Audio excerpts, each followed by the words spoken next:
Baik, selamat pagi rekan-rekan. Selamat pagi, Miss Nedi.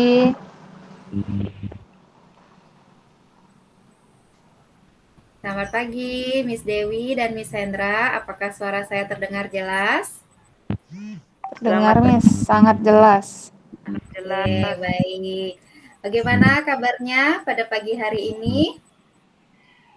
Sehat, Miss. Sengsara baik. Saya Ya, Miss Dewi baik juga ya. ya baik, Miss. Iya, masih semangat teman-teman? Masih. Masih ya. Oke, bagus. Nah, pada pagi hari ini saya akan memulai pelatihan IHT. Materinya itu adalah mengenai asesmen ya, rekan-rekan. Namun sebelum memulai pelatihan pada pagi hari ini, ada baiknya kita berdoa dulu. Saya minta bantuannya kepada Miss Dewi ya untuk memimpin doa pada hari ini. Ya, Miss. Terima kasih, Miss Edi. Baik rekan-rekan, sebelum kita mengawali kegiatan pagi hari ini, alangkah baiknya kita berdoa supaya kegiatan kita diberikan izin dan restu, semuanya berjalan dengan lancar. Berdoa menurut agama dan kepercayaan masing-masing. Berdoa dipersilahkan.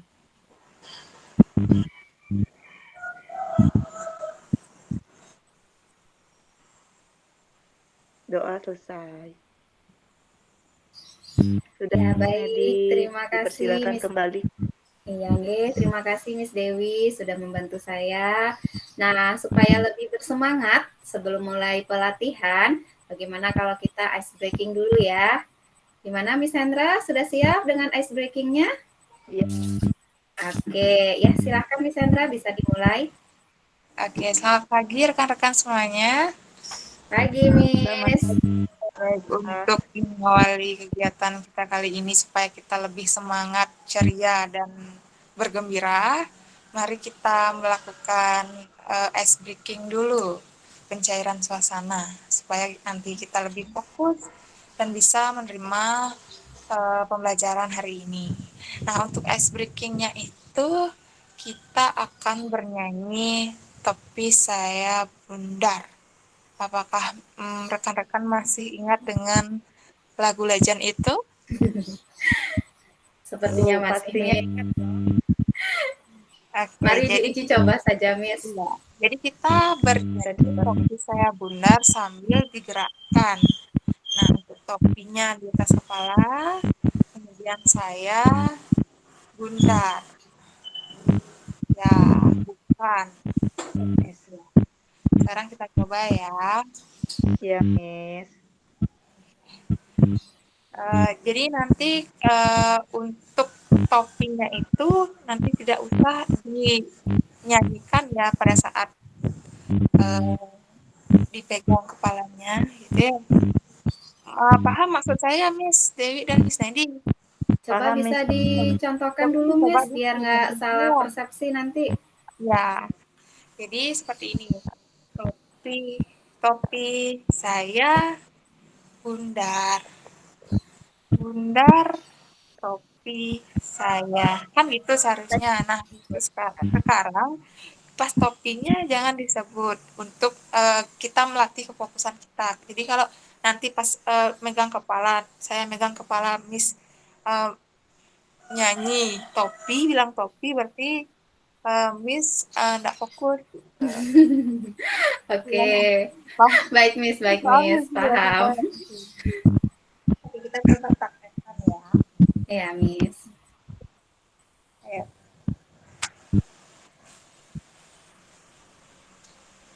Saya Saya bundar, bundar, bundar, bundar, saya saya kalau kalau tidak tidak bundar, bukan. bukan saya Oke, mantap ya. eh Kita semuanya. Oke, tepuk tangan untuk kita semua. eh Oke, terima kasih Miss Sandra sudah memimpin ice breaking. Berarti kesimpulannya karena tidak ada yang salah, berarti masih fokus ya rekan-rekan ya. Ya, Miss. Masih fokusnya ya. Baik, masih fokus ya. Ya, sekarang berarti kita mulai saja ya pelatihan hari ini. Adapun materinya yang akan saya bawakan itu mengenai asesmen. Saya izin untuk melakukan share screen ya rekan-rekan. Nah, jadi yang akan saya bahas untuk hari ini mengenai asesmen diagnostik ya. Nah, sebelum kita mulai ke pembahasan materi, saya mau ajak rekan-rekan untuk menjawab kuis ya. Jadi ini semacam pretest untuk mengetahui kemampuan kita, pemahaman kita tentang asesmen itu sendiri. Bagaimana? Sudah siap mengikuti kuis yang saya berikan? Siap, Miss. Iya, baik kita mulai ya. Yang pertama, untuk soal yang pertama, yang bukan merupakan tujuan asesmen diagnostik adalah mendiagnosis kemampuan dasar siswa, memberikan pelajaran tambahan kepada siswa, mengetahui gaya belajar, karakter, serta minat siswa, memahami psikologi dan sosial emosi siswa. Ya, Miss Hendra kira-kira jawabnya yang mana, Miss? Kalau saya jawabnya itu yang kotak merah, Miss, memberikan kotak merah. pelajaran tambahan ya. Iya, kalau Miss Dewi, kira-kira jawab yang mana nih? Saya yang kotak biru, Miss.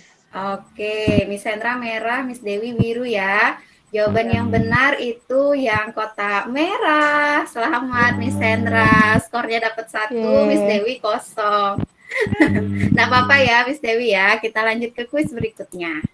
Iya, Miss. Iya, yuk. Asesmen diagnostik non-kognitif di awal pembelajaran dilakukan untuk menggali hal-hal berikut.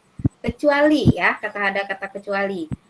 Kesejahteraan psikologis dan sosial emosi siswa, aktivitas siswa selama belajar di rumah, kondisi keluarga dan pergaulan siswa, kondisi lingkungan sekitarnya. Ya, saya mulai dengan Miss Dewi dulu. Miss Dewi jawab apa nih? Yang kognitif itu saya pilih warna kesukaan aja deh. Boleh, apa itu? Warna kuning. Oh, warna kuning. Gimana Miss Sandra? Apa sama? Asesmen diagnostik. Sepertinya yang gini, Miss. Yang merah deh lagi. Yang merah ya, oke. Jadi jawaban yang benar rekan-rekan, karena ini kan ditanyanya asesmen diagnostik non-kognitif ya di awal pembelajaran. Kalau kecuali berarti kondisi lingkungan sekitarnya. Ya, wah, berarti sayang sekali nih Miss Sandra dan Miss Dewi ya tidak dapat skor ya. Oke, sekarang kita lanjut ke kuis berikutnya. Tahapan melaksanakan asesmen diagnostik non-kognitif adalah, ini tahapannya ditanya ya, dan kecuali persiapan, tindak lanjut, pengolahan, pelaksanaan. Yuk, Miss Sandra dulu. Oh, Miss Dewi, mau Miss Dewi, silahkan. Saya mau coba keberuntungan lagi, Miss. Siap, yang mana? Saya yaitu Mohon maaf, Miss, bisa diulang? Saya tidak mendengar. lagi dengan warna kesukaannya yaitu warna kuning. Oke, berarti pengolahan. Kalau Miss Sandra bagaimana? Kalau menurut saya itu warna kuning, Miss. Oh, pengolahan. Wah, sekarang sama ya pendapatnya ya. Dan jawabannya ya betul sekali ya, kecuali berarti pengolahan. Berarti Miss Sandra skornya 2, Miss Dewi 1 ya. Ayo disusul Miss Dewi. Ayo. Yuk, dan yang terakhir nih, asesmen diagnostik kognitif bertujuan mendiagnosis kemampuan dasar siswa dalam topik sebuah mata pelajaran. Nah, pernyataan ini apakah bernilai benar atau bernilai salah? Benar, salah. Asesmen diagnostik kognitif bertujuan. Benar, Miss. Benar, Miss Dewi jawabnya benar. Gimana Miss Sandra? Salah, Miss. Salah. Sepertinya pasrah ya Miss Sandra ya. Oke, jadi jawaban yang betul adalah karena ini dia asesmen diagnostik kognitif ya, berarti jawabannya benar. Ya, selamat berarti Miss Dewi. Berarti skornya sama ya, imbang ya. Ya, Miss. Iya, berarti dari sini saya bisa melihat kalau Miss Hendra maupun Miss Dewi sudah cukup paham nih mengenai asesmen diagnostik. Cuma sekarang kita supaya lebih paham lagi, mari kita membahas ya. Saya izin untuk share screen sekali lagi ya mengenai materi ya. Sudah, Miss. Sudah ya, oke. Baik, ini adalah materi yang akan kita bahas ya kali ini mengenai asesmen diagnostik. Nah, sebelum saya lanjut, saya ingin membacakan dulu mengenai agenda sesinya. Yang pertama kita akan bahas mengenai tujuan dari asesmen diagnostik, kemudian asesmen diagnostik non-kognitif, dan yang terakhir asesmen diagnostik kognitif. Ya, terus sebelum saya lanjut ke tujuan, saya mau tanya pendapat dari Miss Hendra maupun Miss Dewi ya mengenai asesmen diagnostik seperti apa, terus kemudian pelaksanaannya pada saat di kelas mungkin bagaimana. Mungkin bisa di-share dulu pengalamannya. Ya, silakan, saya persilakan yang mulai duluan. Oke, Miss. Ya, bagaimana? Oke. Silakan Miss Hendra, boleh diberikan pendapatnya, pengalamannya. Jadi kalau berdasarkan pengalaman saya dalam memberikan asesmen diagnostik itu, jadi sebelum memulai pembelajaran itu saya biasanya menanyakan kabar siswa, menanyakan bagaimana perasaannya, kemudian di awal semester itu biasanya saya menanyakan apa saja yang mereka kerjakan di rumah selama liburan, kemana saja mereka berliburan, seperti itu. Oke, bagus sekali jawabannya Miss Hendra ya, lengkap. Nah, kalau untuk Miss Dewi, mungkin ada pengalaman lain, Miss? Atau ada yang mau ditambahkan? Saya persilahkan dulu.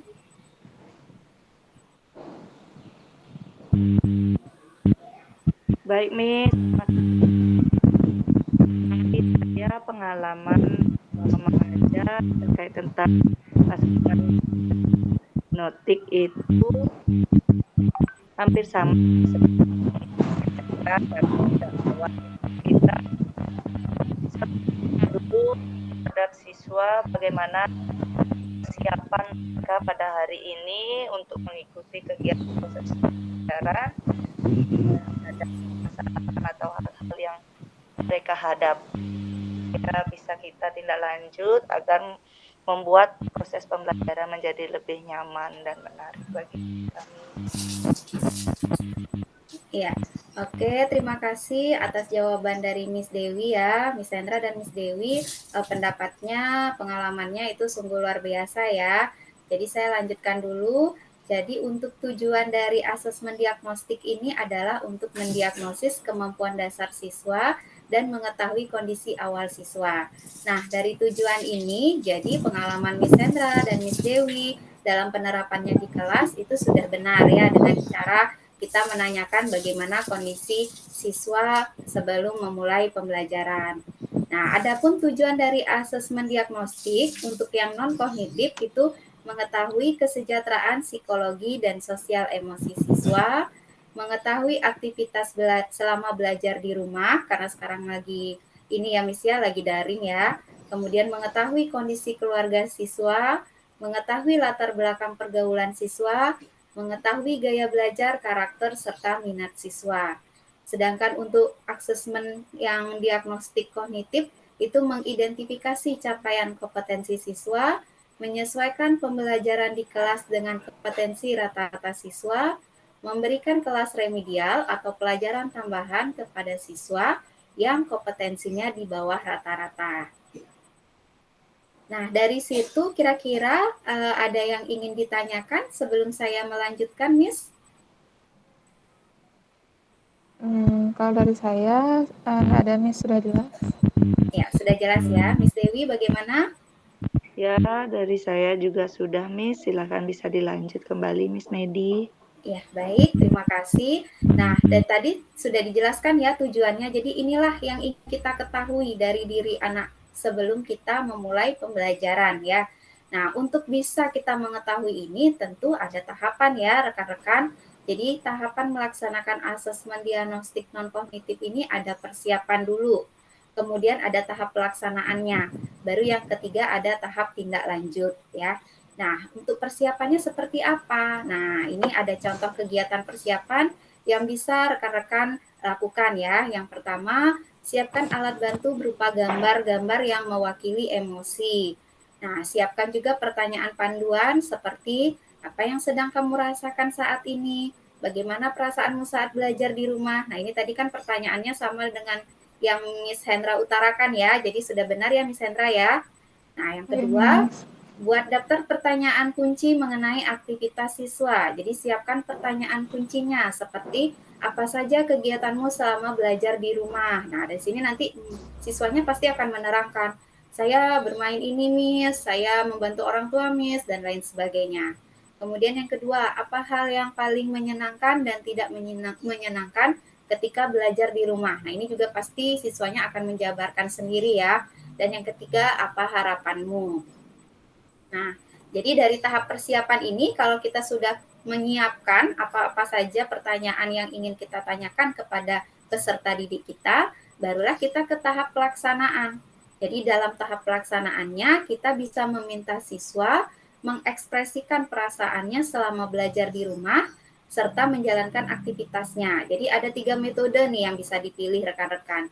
Ya, yang menurut rekan-rekan gampang, mudah, dan disesuaikan dengan kebutuhan di kelas ya. Jadi bisa kita suruh anak untuk bercerita atau menulis atau menggambar ya. Jadi ini bisa disesuaikan sesuai dengan mapelnya masing-masing ya rekan-rekan.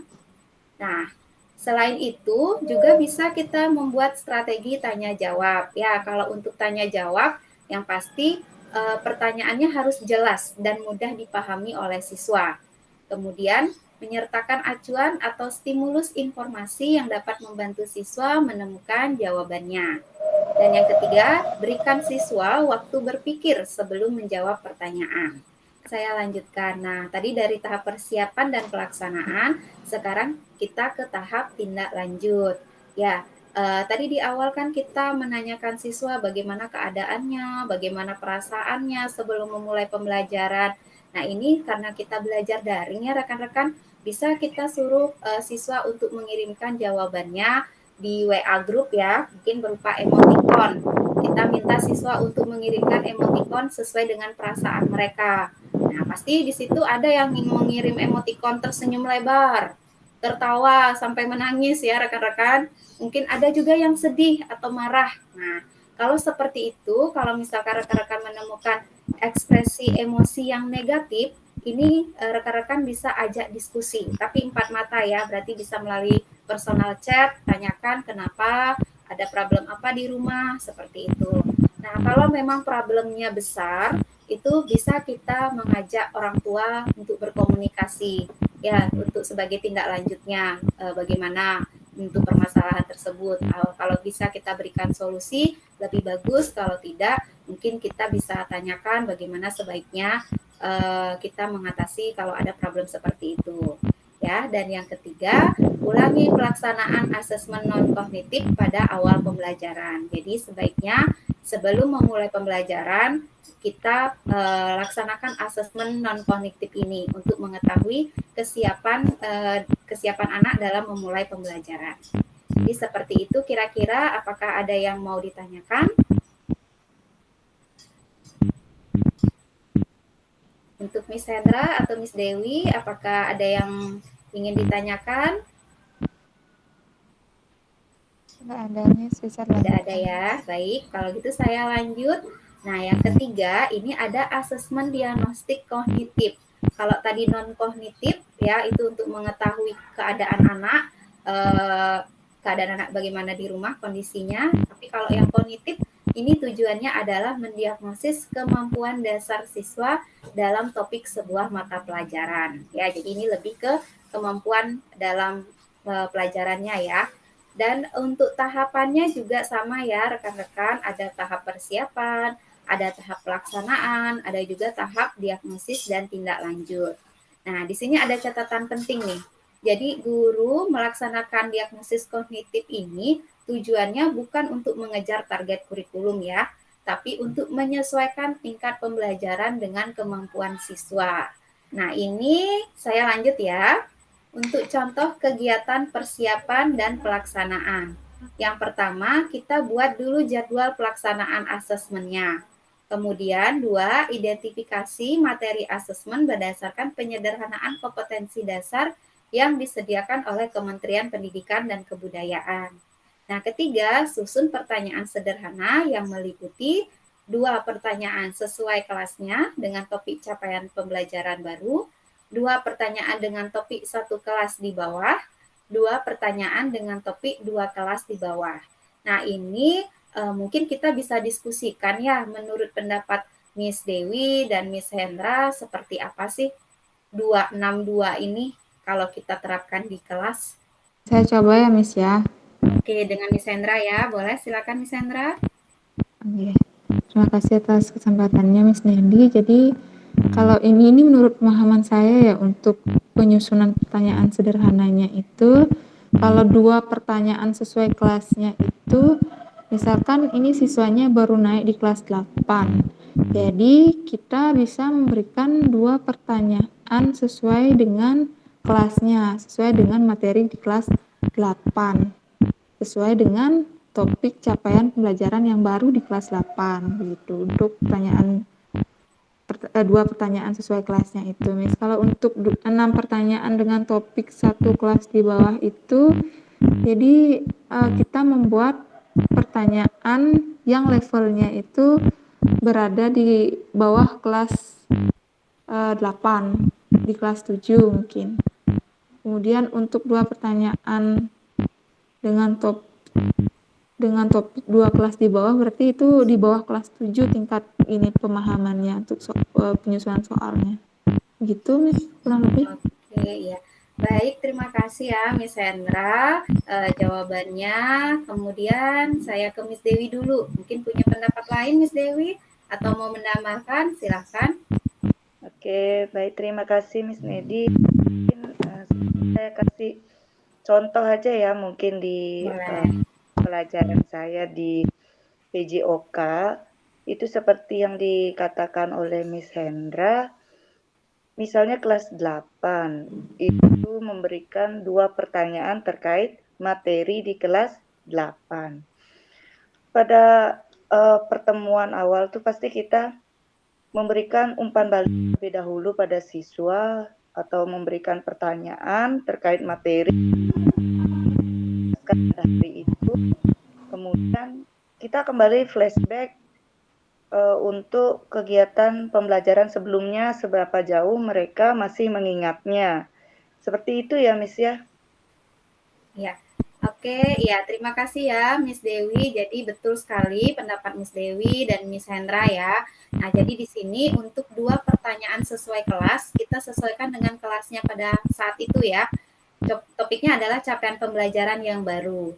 Kemudian 6 pertanyaan dengan topik 1 kelas di bawahnya. Jadi betul kita memberikan pertanyaan yang sudah pernah mereka pelajari di kelas 7 misalkan ya. Itu tujuannya adalah untuk mengetahui apakah mereka sudah paham betul. Jadi masih mengingat tidak, seperti itu. Dan 2 pertanyaan lagi ini adalah pertanyaan 2 kelas di bawahnya. Jadi kalau dia kelas 8 berarti bisa kita tanyakan pertanyaan SD kelas 6 ya.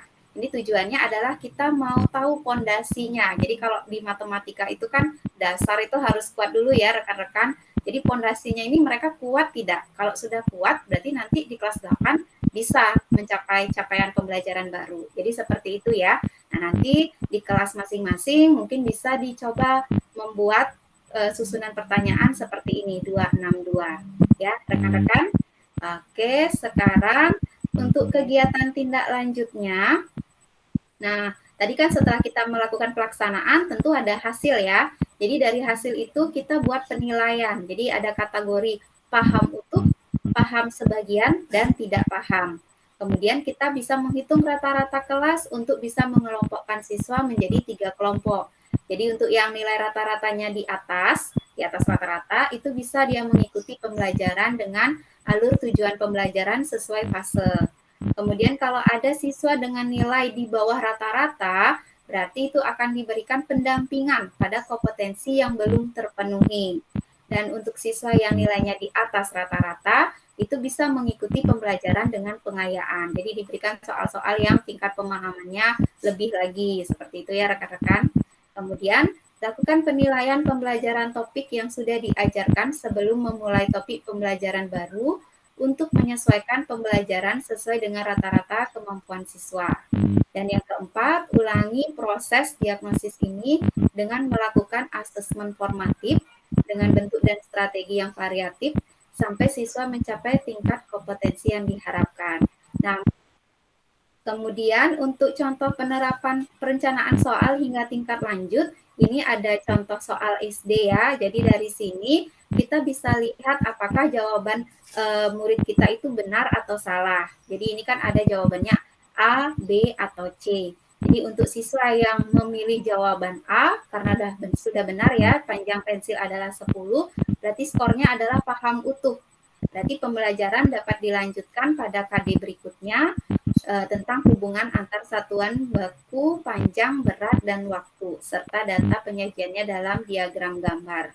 Kemudian kalau yang masih paham sebagian dan tidak paham, maka bisa memberikan pembelajaran remedial dengan menekankan pada bagaimana cara mengukur panjang benda dengan menggunakan alat ukur baku panjang seperti mistar, meteran, dan lain-lain. Jadi seperti itu ya rekan-rekannya, dari soal itu kita akan tahu mana siswa yang sudah paham utuh, mana yang masih paham sebagian, atau mana yang tidak paham. Seperti itu. Nah, kira-kira dari penjelasan saya ada yang ingin ditanyakan?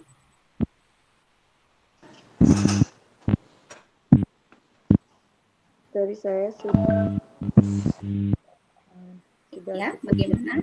Sudah cukup jelas ya, Miss Dewi? ya Sudah jelas, Miss. Ya, untuk Miss Sandra juga sudah jelas ya. Berarti tidak ada yang ditanyakan ya.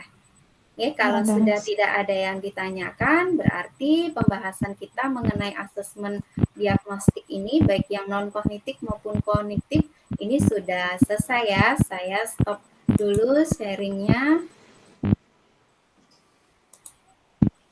Oke, baik. Terima kasih rekan-rekan telah menyimak ya pembahasan tentang asesmen diagnostik. Kalau memang tidak ada pertanyaan, saya tutup pelatihan IHT hari ini. Apakah tidak ada pertanyaan lagi, rekan-rekan?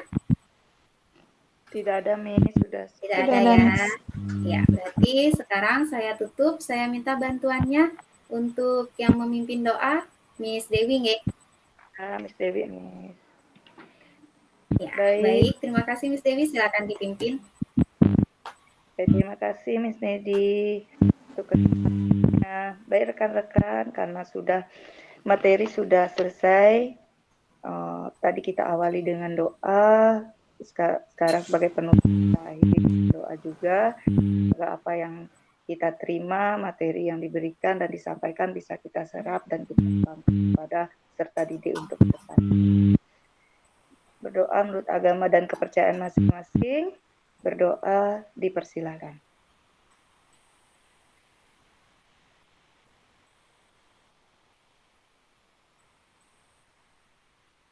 Doa selesai. Sudah Miss Nedi. Baik, terima kasih. Ya, terima kasih Miss Dewi. Berarti setelah doa, saya persilakan rekan-rekan untuk meninggalkan ruangan ya. Silakan bisa meninggalkan ruangan. Terima kasih, Miss Edi. Oke, terima kasih.